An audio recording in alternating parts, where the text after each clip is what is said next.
क्या आपकी कुर्ती के आर्म होल में भी क्रीज पड़ती है या फिर शोल्डर गिरता है, आर्म होल परफेक्ट फिटिंग के साथ नहीं आ पाते हैं? तो गाइज आज की वीडियो बिगिनर्स के लिए बहुत ही ज़्यादा हेल्पफुल होगी। इस वीडियो में हम कुर्ती की परफेक्ट कटिंग एंड स्टिचिंग करना सीखेंगे। पहले तो फैब्रिक को हम ऊपर की साइड से बिल्कुल सीधा कट कर लेंगे। पहले तो गाइज हम गले की चौड़ाई की मार्किंग करेंगे कि आप कुर्ती में किस शेप का गला बना रही हैं और उसकी चौड़ाई कितना रखेंगी। तो 3.25 इंच पर हम गले की चौड़ाई रख लेंगे।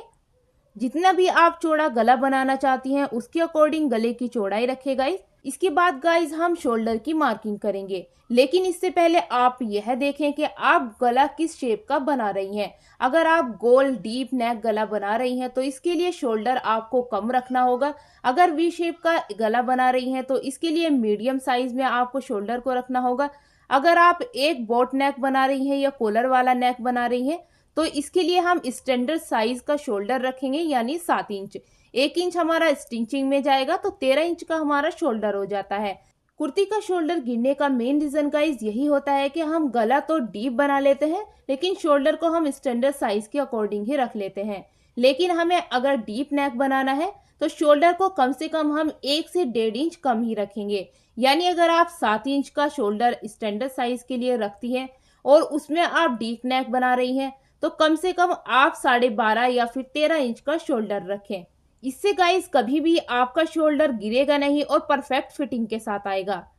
और हमने डीप नेक बनाना है तो 12.5 इंच इस तरह से हमने शोल्डर की मार्किंग की है गाइस। अब हम शोल्डर को तिरछा मार्क करेंगे।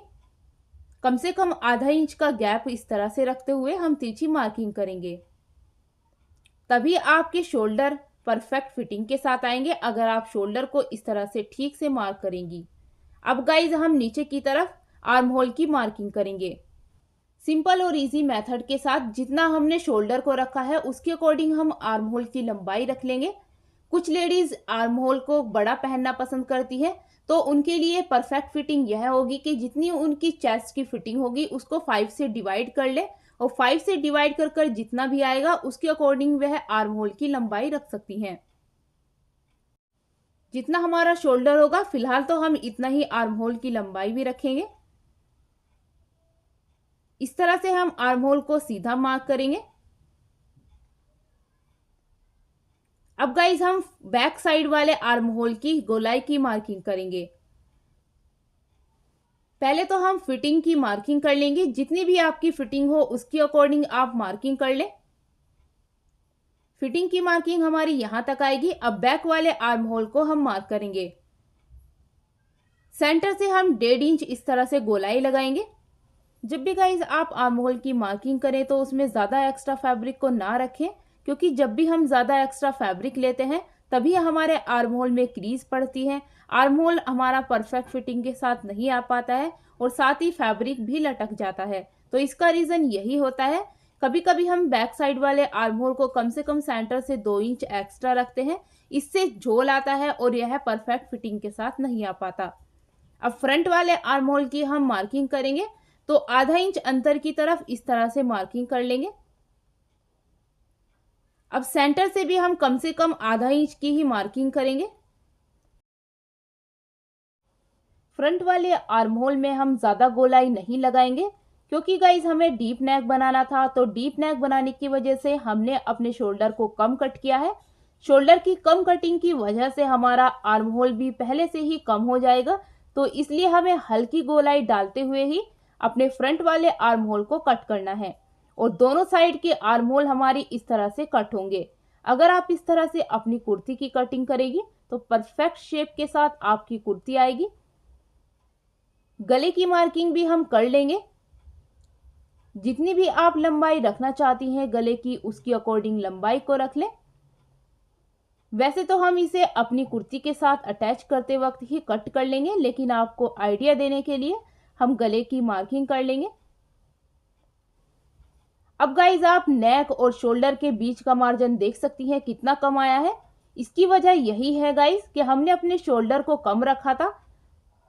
इससे आपके आर्म होल में कभी भी क्रीज नहीं पड़ेगी और ना ही आर्म होल लटकेगा और आपका शोल्डर भी कभी भी नहीं गिरेगा। 14 इंच पर हम सेंटर की मार्किंग कर लेंगे कुर्ती की। यह हमारी परफेक्ट फिटिंग का मार्जिन होगा। कुर्ती में अगर आप एक परफेक्ट फिटिंग लाना चाहती हैं गाइस, तो इन दोनों के बीच का गैप परफेक्ट होना चाहिए, तभी आप कुर्ती की परफेक्ट कटिंग और स्टिचिंग कर सकती हैं। अब 21 इंच पर हम हिप की मार्किंग करेंगे और इसे भी सीधा हाईलाइट कर लेंगे गाइस। हम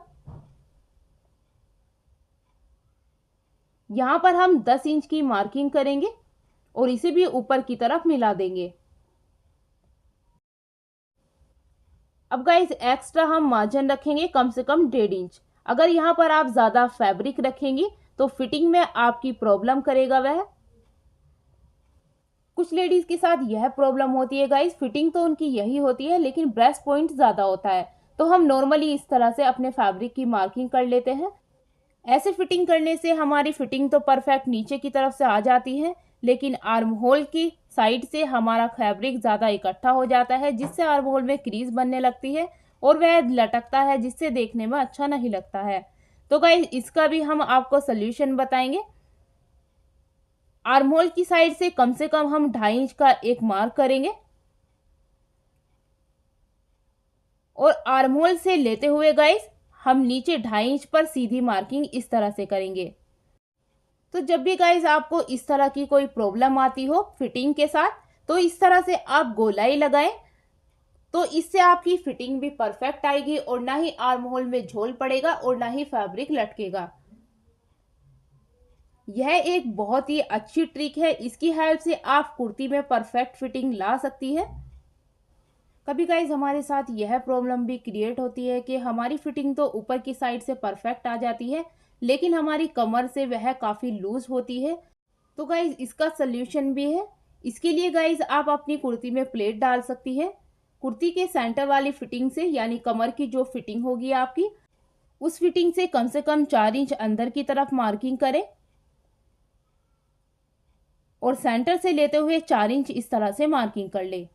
और यहाँ पर गाइज आप प्लेट डाल सकती हैं, इससे आपके कमर की फिटिंग परफेक्ट आएगी। और नीचे की तरफ मार्किंग भी हम उसी फिटिंग के अकॉर्डिंग कर लेंगे जो हमने ऊपर की तरफ रखी है। और इसी शेप में गाइज हम अपनी इस कुर्ती को कटिंग करेंगे। तो आज की वीडियो आपको कैसी लगी जल्दी से हमें कमेंट्स बॉक्स में बताएं।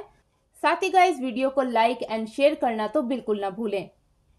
अगर आप इस ट्रिक की हेल्प से गाइज अपनी कुर्ती की फिटिंग करेंगे तो परफेक्ट फिटिंग आपकी आएगी। आप एक बार जरूर ट्राई करें।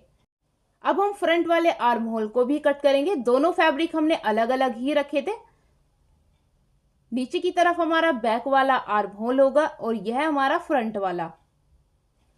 तो क्यों ना गाइज आप भी अगर कोई कुर्ती बना रही हैं तो इस तरह से आप अपनी कुर्ती की कटिंग करके देखें।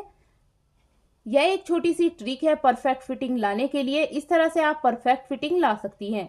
जब भी आप कुर्ती में इस तरह की कोई भी प्लेट डालें तो बीच का मार्जिन बहुत कम रखें और साइड से भी बहुत ही कम। इससे आपकी कुर्ती में कोई भी झोल नहीं आएगा और परफेक्ट प्लेट डलेगी। नेक्स्ट वीडियो आप किस टाइप की देखना पसंद करेंगी हमें कमेंट्स बॉक्स में आप बता सकते हैं।